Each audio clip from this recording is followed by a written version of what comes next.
3 dažādu izmēru akmens komplekts. Arī mikrofāzīte. Bet kas ir interesanti, šī ir brūna krāsa. Brūna krāsa ir ļoti reti sastopama krāsa mūsdienās.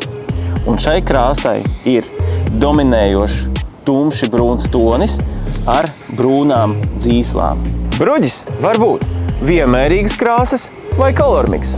Savukārt kolormiks var būt kontrastainas krāsas vai ar vienmērīgu krāsu pārēju. Krāsas var būt sākot no gaišām krāsām un beidzot ar tumšām krāsām.